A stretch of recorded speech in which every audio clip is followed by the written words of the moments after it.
So throughout my journey of just doing YouTube and basically just living life, I'm kind of in this weird transition area to basically figure out what type of channel am I going to be. For about 5 years, I've kind of been doing just gaming, been just talking about a couple of things, been doing vlogs and stuff like that.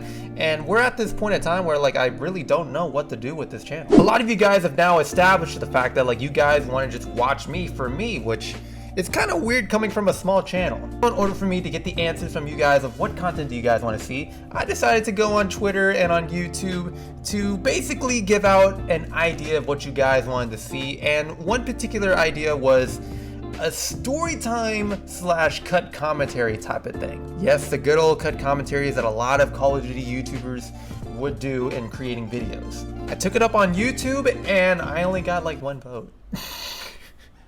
So I decided to take it up on Twitter. I only had like some one dude that just wanted to say stick to gaming, but a lot of you guys actually seem to like that idea of a story time like series. Kind of weird how a lot of people are invested of what have I been doing in my life, because there's a lot of stuff that's happened at my job, as well as like I've told you guys that apparently I applied to Apple, which one I am going to be talking about today. Hell, I can even tell you about my time where I just turned 21 and the type of alcohol that I have tried before. And most likely what you're going to be seeing in the background, I'm assuming when this video comes out, is going to be some Modern Warfare gameplay, because most likely I'm going to be streaming and playing that game so much. Don't worry, we're going to still keep on rolling with the Ultimate Combatant unless you guys just want me to just give up on that series entirely. But for now, we're just going to be showing a little bit of Modern Warfare gameplay. So on to the story about me applying to Apple. So my current job right now is Kroger. Like I literally work at a grocery store and I'm basically labeled as like 3 things at my job. I'm labeled as a cashier,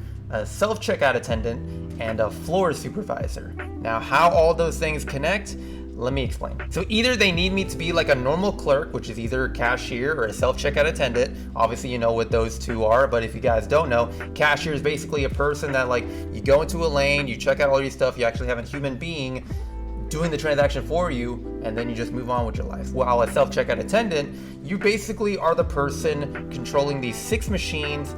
Everyone's using those machines to pay for the groceries, and he's basically that assistant that just helps each and every one of those people out. And then the floor supervisor is basically the leader of whatever area it is. So if someone needs help in the self-checkout area, I would go over there. If a cashier needs help, I'll go over there. If it's something technical, I'll go over there, and basically just give people knowledge and become a leader in that area. But the problem with that job is that I just had a very low pay. Like I want to say I can say this, but like I got paid $8.75 an hour from just being a leader and working as a cashier and getting yelled at by a bunch of people. So I decided to apply to other jobs. So I started to apply to like Microsoft. I started to apply to like random jobs like at Party City or like, I don't know, freaking Kohl's and stuff like that. And then I noticed that Apple was actually hiring. So I've always loved Apple. I've always used their iPhones. I have a little bit of knowledge in terms of how to actually fix the phones and stuff like that.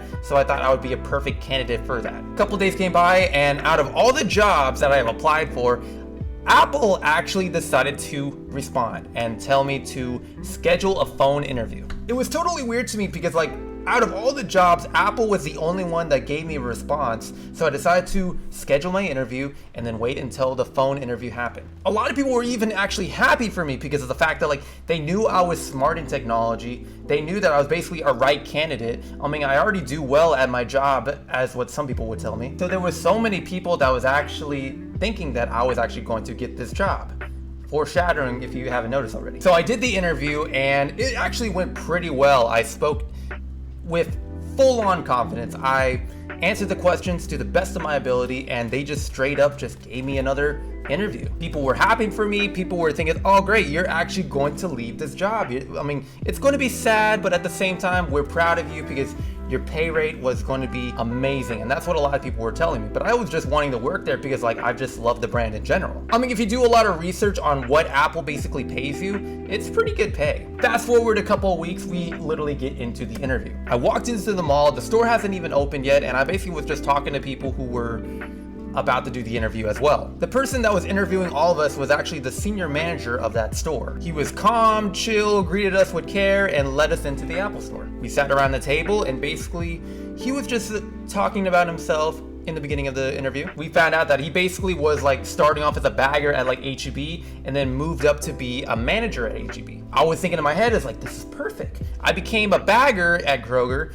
and then I moved up to a supervisor, so I have this in the bag. I have something that is relatable to him. But the problem with that is that everyone else was also semi-confident, if I should say so to myself. Everyone that was in that interview was either a team leader, a manager, or a supervisor. We had one candidate that was apparently a team leader at Smoothie King. We had another person that was apparently, I think he was a factory worker, and he had like a team of 100 people. There was a female that was apparently in the military, and then another guy who was apparently a manager at T-Mobile. So I had a bunch of competition here. And some of the questions that were being asked, which I thought I answered in the personal way, I basically answered one question like, okay, so tell me about yourself. How do you deal with a difficult customer? Just general questions is basically what a leader is, which is kind of weird if you're going into an entry-level position. And then we ended the interview and then it was basically fine. The interview lasted for about an hour.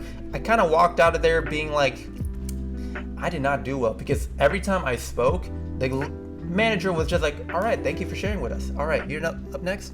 And it did not look like it was going all right, because he was having fun with the other people. He was actually interacting with them. Like, they almost were acting like they were friends and stuff like that. So it was weird. And some people told me that like, it could be just people just secretly in the interview that like are already have hired, but they're just there just to, I don't know if it's like intimidation or if it's just like they want to see how the person is. I mean, it could possibly be that everyone that was in there was like already had the job and I'm the only one that just like was just basic noob in that interview. Because like after the interview, I was talking with another one of those people and they said, oh, I think you did pretty well. You had a very valid points, good luck and stuff like that. And then we just continue on with our lives. And then a couple days later, I got an email saying, okay, they moved on to other candidates. So I did not get the job at the Apple Store. Everyone was kind of sad that I wasn't getting hired at the Apple Store. But the reason why I'm not that like bad out of shape was because Kroger actually signed some new like agreement to raise up their pay rates. So my pay rate actually went up to about $1.25. So yeah, $10 an hour. I'm now getting $10 an hour at my job. To me, that's pretty good because like I was just getting like, I was like penny pinching and stuff like that, but now I got like a substantial pay raise, even though at Apple it would have been way up. But I'm kind of happy that like Kroger actually raised up their pay raise. So I'm not really that bad out of shape since I didn't get hired at Apple. Is Kroger sometimes a pain in the ass? Sure, it's always stressful depending on what type of people you're dealing with and who you're working with. I would have just gone in there for the experience, see how it's like, because like you're working in a different area, you're working in retail, you're working in selling iPhones and stuff like that. I wasn't going to be like a genius or anything unless they just decide to upgrade to that. But if any of you guys want to know how to actually get into these jobs, first off, in order for you to get hired at Apple, you have to have some experience in terms of customer service and retail and stuff like that, and then maybe become very professional and try to get the job. The only thing that I can think of that maybe would have like contributed to not getting hired was I rehearsed what I was going to say, and I think I said it so well that I sounded like a robot. I said the answer so well and everyone spoke like a human being, like how anyone would, but I like rehearsing my answers because I don't want to like mess up. So I think I was over prepared and I literally just sounded like if someone gave me a script, that's what you say, and they probably caught on to that. That was the only thing that I can think of that would have prevented me not getting this job. But I don't know, what do you guys think about this? If you guys enjoy this series, make sure to hit that like button. Also comment down below, what do you guys think about me not getting hired at Apple? And also, what do you think I should title this series? The only thing I can think of that I should title it is called Kabal's Life. So, I mean, it kind of has a ring to it when I do my intro. So like, yo guys, Kabal here and welcome back to Kabal's Life. Doesn't it have like a ring to it? It kind of does. I don't know, just maybe a little bit. I mean, quite a few of you actually wanted the series, so here you guys go. So hopefully you guys enjoy. That's pretty much it. Until then, Kabal out. Raindrops falling on my window, thinking about the times back when everything was simple. Now I'm on my God-born shit, all black in a rental. Never satisfied, still messy in my mental. Raindrops falling on my window, thinking about the times back when everything was simple. Now I'm on my God-born shit, all black in a rental. satisfied.